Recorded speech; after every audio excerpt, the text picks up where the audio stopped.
Mendagri Tito Karnavian bantah berizin bupati-pati menaikkan pajak.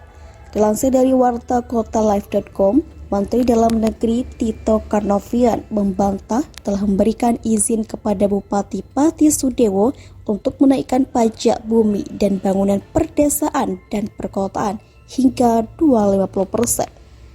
Tito Karnavian menyebut bahwa bupati atau wali kota tidak diharuskan konsultasi kepada Mendagri saat hendak menaikkan nilai jual objek pajak dan PBB P2.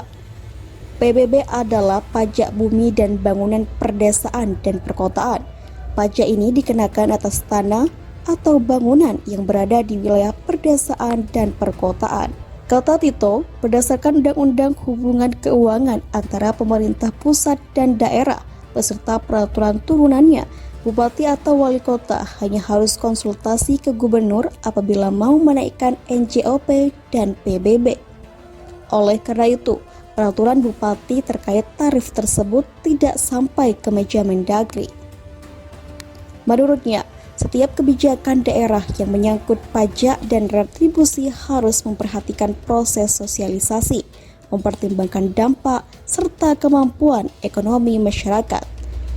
Ia mengingatkan kepala daerah untuk tidak membuat kebijakan yang memberatkan masyarakat.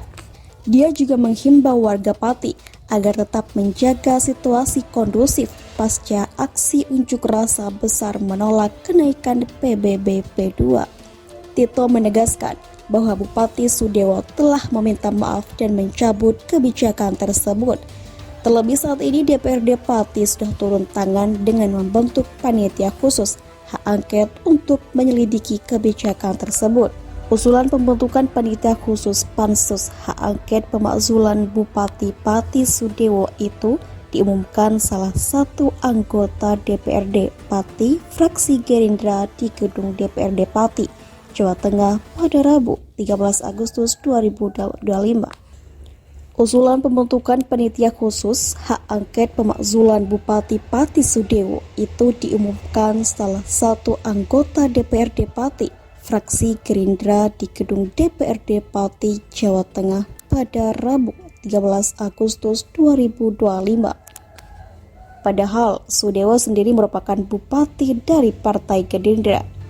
Usulan hak angket pemakzulan ini setelah sejumlah massa aksi berhasil meringsek masuk ke gedung DPRD Pati, Jawa Tengah. Mereka ikut di tengah rapat keputusan Pansus untuk pemakzulan Bupati Pati Sudewo.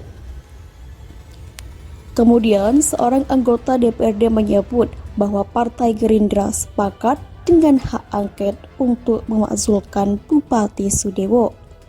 Sebagai informasi, hak angket adalah hak DPRD untuk melakukan penyelidikan terhadap pelaksanaan suatu undang-undang atau kebijakan pemerintah daerah yang dianggap penting, strategis, dan berdampak luas pada masyarakat, daerah, dan negara yang diduga bertentangan dengan peraturan perundang-undangan. Massa pun kemudian bersorak girang mendengar pernyataan tersebut. Bahkan sebagian di antaranya menyerukan suara takbir. Ketua DPRD Pati, Ali Badrudin, mengatakan usulan hak angket tersebut telah memenuhi syarat secara formal. Ia menambahkan, setiap tahapan akan berjalan sesuai prosedur dan peraturan undangan yang berlaku. Hak angket ini akan fokus pada penyelidikan kebijakan kenaikan PBB P2 yang sebelumnya sempat mencapai 250% dan menuai protes keras dari masyarakat. Meskipun pada akhirnya kebijakan tersebut dibatalkan. Kekecewaan masyarakat yang terlanjur meluas kini berujung pada tuntutan agar Bupati Sudewo mundur dari jabatannya.